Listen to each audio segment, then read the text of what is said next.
manao casque. Tsy mandeha mafy andary mipetra amin'ny accident.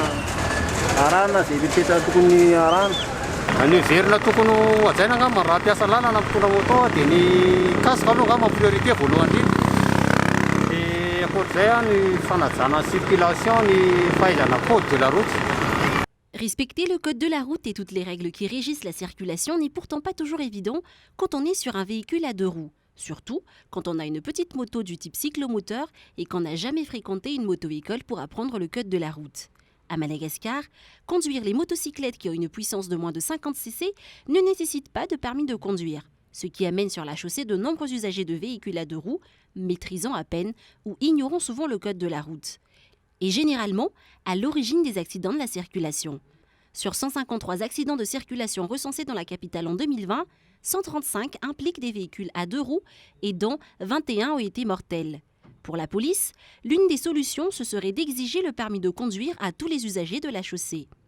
Izay mampiasa rehetra ny arabe, izay mampiasa moto dia ho takina permis daholo. Satria araka ny nambarako teo tsy le fahaizana mitondra moto ny zava-dehibe, fa hoe mahafehy ny fitsipika amin'ny feny fifamoivoizana ve ilay olona. Zay anankiray.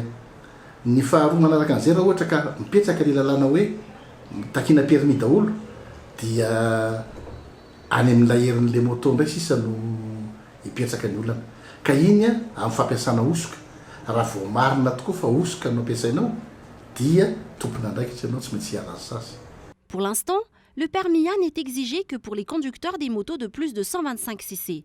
Quand le véhicule a une puissance comprise entre 50 cc et 125 cc, c'est le permis A' qui est exigé. Selon le commissaire Alexandre Ranevson, une loi est en cours d'élaboration pour exiger le permis de conduire à tous les conducteurs de moto, quelle que soit la puissance de leur véhicule. Raha mivoaka ilay lalàna vaovao dia azo antoka mihitsy fa hoe tsisy azo hitondra moto intsony raha tsy manana permis.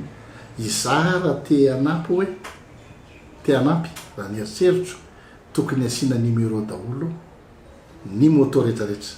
En attendant, des mesures sont prises pour s'assurer que tous ceux qui ont leur permis maîtrisent le code de la route et cela passe par des cours en auto-école. Ny fanaovana permis zany amin'izao fotoana dia tsy maintsy mandalo auto-école. Zany hoe ilay bordereau sy ny sisa makany amin'ny faritany mamoaka permis mihitsy ny tsy maintsy misoratra ao ny auto-école ianaran'ilay olona. Ny dikan'izay raha ohatra ka any amin'ny auto-école izy no hanao kolikoly dia tompona andraikitra tanteraka ny auto-école ny anarany. En auto-école, on n'apprend pas seulement à conduire, on apprend surtout à déchiffrer les différentes signalisations figurant sur les routes. Tsy maintsy atoro anazy daholo zany resaka signalisation routière zany ny famantarana eny amin'ny lalana. Tokony ho fatantanteraka mihitsy reny hoe inona ny marika azo olona mipetaka ao na marika sur chaussée, inona le famantarana vertical eny amin'ny lalana, tokony ho hainy daholo reny.